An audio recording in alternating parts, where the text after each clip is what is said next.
दोस्तों आज हम पढ़ेंगे कैरोलिन एज। ये एज 1625 से लेकर 1649 तक चला। हमने इससे पहले जैकोबियन एज में देखा था कि जैकोबियन एज 1603 से लेकर 1625 तक चला। अब इस जैकोबियन एज के बाद का एज है कैरोलिन एज। देखिए, जैकोबियन एज का राजा था जेम्स फर्स्ट। उनकी हिस्ट्री हमने पूरी तरह से जैकोबियन एज में देखी। इस जेम्स फर्स्ट का ये दूसरा बेटा है जिसका नाम चार्ल्स है। अब ये इंग्लैंड का राजा बन चुका है। देखिए, चार्ल्स दूसरा बेटा है। जो फर्स्ट बेटा था उनका वो हेनरी फ्रेडरिक था, लेकिन किसी कारण उसकी मौत हो चुकी थी, जिस वजह से इस चार्ल्स को इस मोनार्की का किंग बनने का चांस मिला।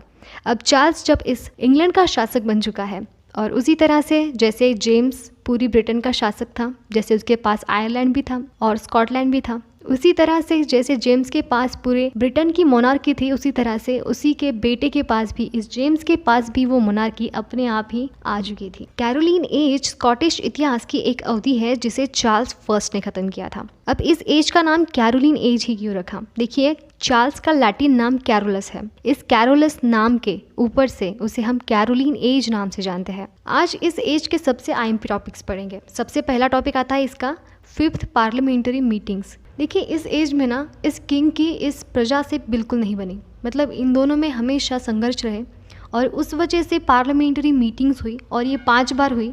किस तरह से हुई, किस डेट में हुई, ये हमें सब कुछ कवर करना है।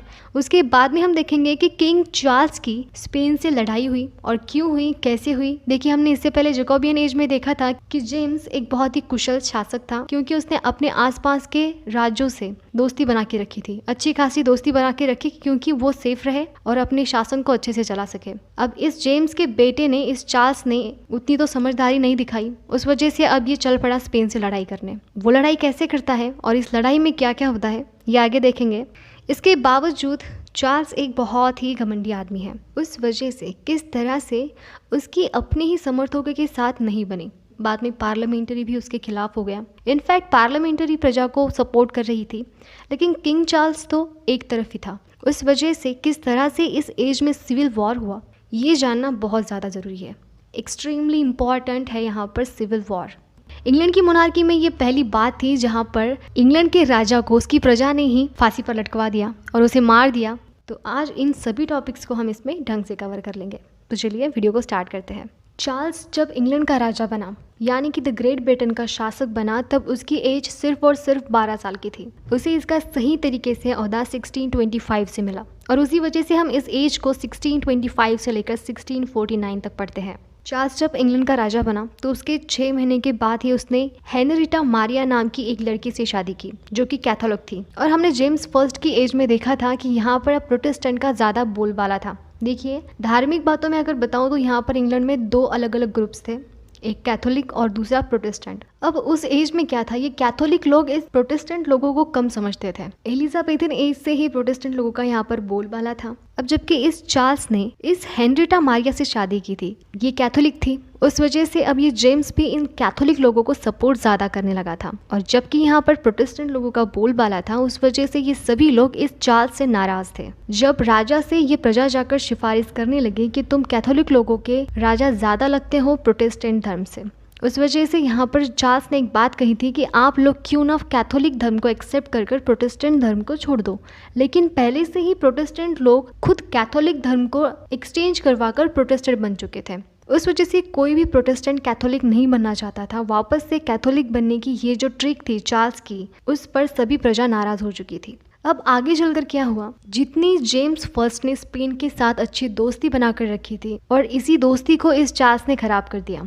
अब इस चार्ल्स ने ठान लिया था कि ये स्पेन के साथ लड़ाई करेगा। अब इसका कोई लीड रीजन भी नहीं था जिस वजह से कि प्रजा भी इस चार्ल्स को सपोर्ट करे। बस चार्ल्स का कहना था कि इसे स्पेन पर अटैक करना है और स्पेन को खत्म करना है। ऊपर से प्रजा इस बात से भी अब नाराज हो चुकी थी। पहले तो वो कैथोलिक वाली बात और अब ये स्पेन की बात, जिस वजह से अब चार्ल्स की अपने ही समर्थकों के साथ नहीं बनी। सिर्फ और सिर्फ यहाँ पर एक ही नाम आता है जो कि है बकिंघम। इसने क्या किया, इस चार्ल्स को बहुत ज़्यादा सपोर्ट किया और ये चार्ल्स इसी के कहने पर सब कुछ करता था, ऐसा कहा जाता है और बहुत सारे प्रूफ भी है।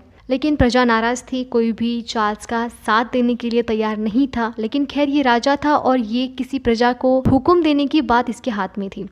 लेकिन यहाँ पर अब चार्ल्स को अगर पैसे चाहिए थे तो सारे पैसे यहाँ के पार्लियामेंट्री के पास थे। मैंने आपको पहले ही बताया है कि इंग्लैंड में राजा और पार्लियामेंट्री ये दोनों भी पावरफुल सेशन है। एक तरफ राजा होता था जो कि प्रजा को चलाए और दूसरी तरफ पार्लियामेंट्री होती थी जिनके पास पैसा रहता था। देखिए, हम एलिजाबेथ से पढ़ते आ रहे हैं कि कॉलोनीज का एक ग्रुप है जो कि बाहर जाकर बाहर से पैसे लाते हैं। जैसे कि हमारा इंडिया उनके हाथ में था, उसी तरह से उन्होंने कई सारे कंट्रीज को अपने हाथ में लेकर वहां से उनकी संपत्ति इकट्ठा कर इंग्लैंड के पास भेजी। उस वजह से ये सारे जो पैसे थे वो सब कुछ इस पार्लियामेंट्री के पास थी। अब जब इसे स्पेन पर हमला करना है तो अब तो चार्ल्स को पार्लियामेंट्री के पास जाना ही था, क्योंकि अब उसे तो पैसे चाहिए जिससे कि वो उसकी आर्मी खड़ी कर सकता था। अब जब उसे पैसे चाहिए थे तब यहाँ पर फर्स्ट पार्लियामेंट्री मीटिंग होती है जो कि हुई थी 1625 में। देखिए, इसी एज में ये राजा बना और इसी एज में ये सारी बातें एक साल के अंदर हो रही है। उस वजह से हम समझ ही सकते हैं कि इस चार्ल्स का एटीट्यूड कितना बड़ा था। अब 1625 में ये जबकि पहली बार पार्लियामेंट्री मीटिंग बनी,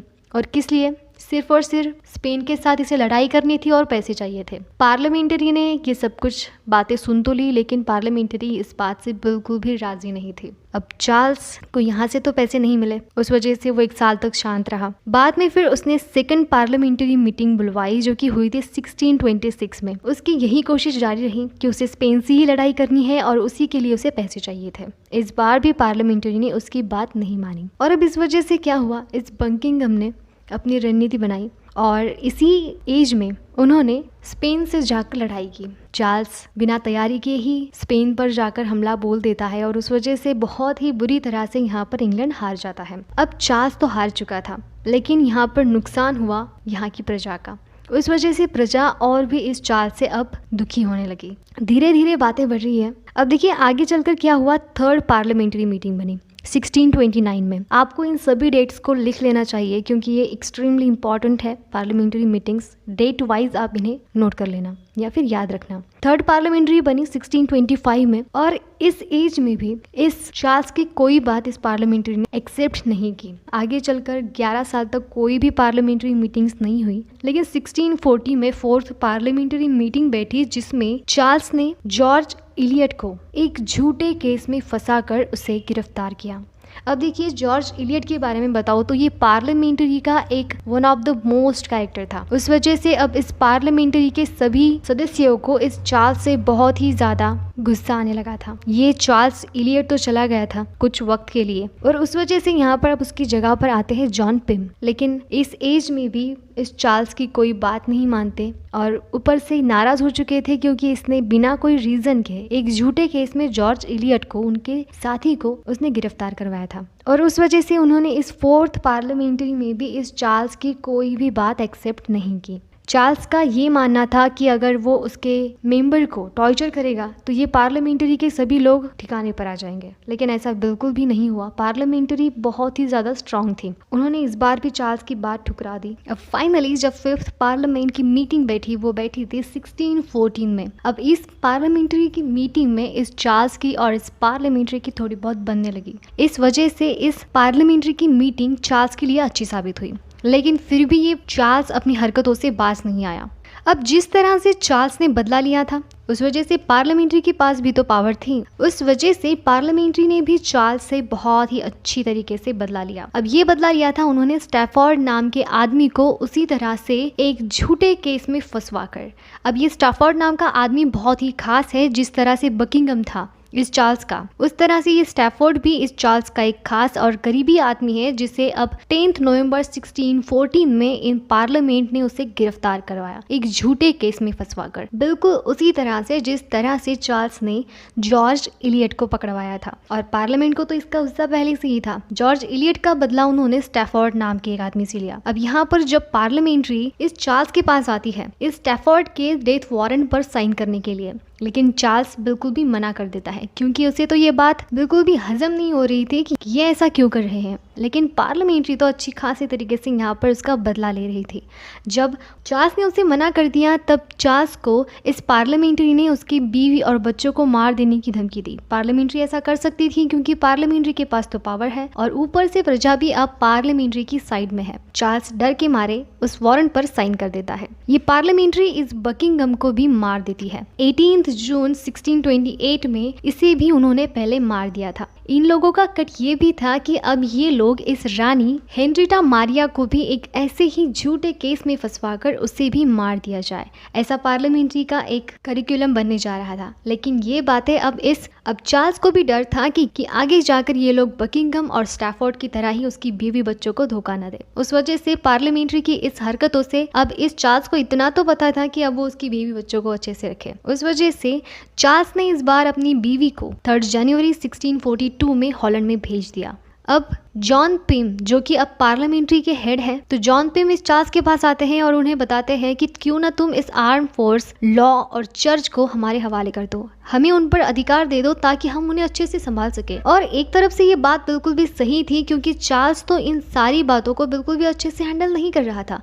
प्रजा को तो अब चार्ल्स पर डाउट है कि ये कहीं आगे चलकर इंग्लैंड की मोनार्की को खत्म ना कर दे, क्योंकि इसकी तो हरकतें वही है। उस वजह से अब पार्लियामेंट्री के पास सभी प्रजा एक आशा की नजर से देख रही थी। लेकिन चार्ल्स को तो ऐसा लग रहा था अब ये लोग तो मुझे ही मेरे हक से जुदा कर रहे हैं। उस वजह से पार्लियामेंट्री की ये बातें ये चार्ल्स बिल्कुल भी नहीं मानता। जिस तरह से फोर्थ पार्लियामेंट्री ने उसकी सारी बातों को ठुकराया, उसी तरह से अब चार्ल्स ने बहुत ही एटीट्यूड से इस जॉन पिम की बातों को भी ठुकरा दिया। उसने इस प्रस्ताव को एक्सेप्ट नहीं किया और उसी वजह से जॉन पिम के साथ साथ इस सभी पार्लियामेंट्री मेंबर्स को इस चार्ल्स का और भी ज्यादा गुस्सा आने लगता है। और ये पार्लियामेंट्री इस चार्ल्स के इस बर्ताव से इस प्रजा को दुखी नहीं देख सकती थी। अब आगे चलकर इस प्रजा के बीच और चार्ल्स के बीच टेंशन क्रिएट होने लगी। उस वक्त पार्लियामेंट्री के तरफ से ये सारी प्रजा होगी, अब तो चार्ल्स तो अकेला ही हो गया। उस वजह से यहाँ पर सिविल वॉर होना कोई अलग बात तो थी नहीं। उस वजह से अब इस सिविल वॉर की शुरुआत हो जाती है। अब देखिए, चार्ल्स की एक अलग आर्मी थी और पार्लियामेंट्री की अलग आर्मी थी। इस चार्ल्स की आर्मी ने फर्स्ट टाइम तो इस पार्लियामेंट्री की आर्मी को हराया, लेकिन पूरी तरह से नहीं हराया। लेकिन बाद में फिर इस पार्लियामेंट्री के पास एक ओलिवर क्रॉमवेल नाम का एक शख्स आया जिसने इनकी आर्मी को बेहतर से बेहतरीन बनाया। उस वजह से अब पार्लियामेंट्री की आर्मी इस चार्ल्स की आर्मी पर भारी पड़ने लगी और उसी वजह से इस चार्ल्स को फाइनली ये पार्लियामेंट्री की आर्मी हरा देती है। अब जबकि फिलहाल उसकी आर्मी तो खत्म हो चुकी है, लेकिन अभी भी उसके पास स्कॉटलैंड और आयरलैंड का पावर है और उसी वजह से उसने 1649 तक अपनी हार नहीं मानी।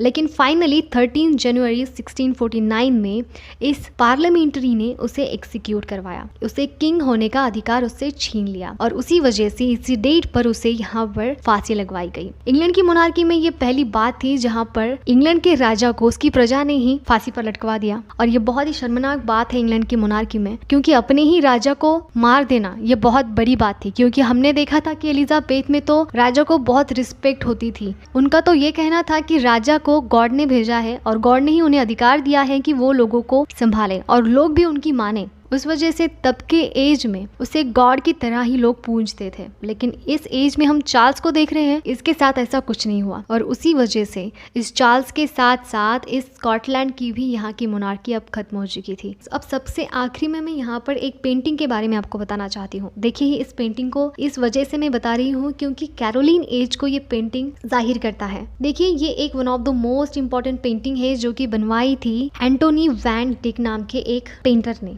और इस पेंटिंग को अभी भी लंदन में एक म्यूजियम में रखा है जिस म्यूजियम का नाम है नेशनल गैलरी। 1988 से वहाँ पर वो पेंटिंग है और इस पेंटिंग में जो भी है उनके बारे में बताती हूँ। देखिए, यहाँ पर दो भाई है ये, और ये दोनों भी भाई है लेनॉक्स के राजा एसम स्टुअर्ट के दोनों बेटे। जो बाई ओर है वो उनका 6वां बेटा है और दाई ओर है वो उनका 7वां बेटा है। अब देखिए, ये दोनों भाई भाई है और 1638 में इस एंटोनी वैन डिक नाम के पेंटर ने इसे बनवाया था जो कि अभी भी फेमस है। अब देखिए, यहाँ पर मैंने कैरोलिन एज में लिटरेचर की बात नहीं की। देखिए, जितने भी इम्पोर्टेंट राइटर्स है, जितने भी इम्पोर्टेंट इस एज में वर्क्स है जो कि हमारी लिटरेचर को लेकर ज्यादा इम्पोर्टेंट है, तो मैं चाहूंगी कि ये सब कुछ मैं एज ऑफ मिल्टन की वीडियो में कवर करूँ, क्योंकि देखिए, इंग्लिश लिटरेचर का एज ऑफ मिल्टन ये एक मेजर टॉपिक है। तो ये सारी लिटरेचर की बातें इन डेप्थ उस वीडियो में हम देख लेंगे, कुछ नया सीखेंगे। तो मिलेंगे एज ऑफ मिल्टन की वीडियो में।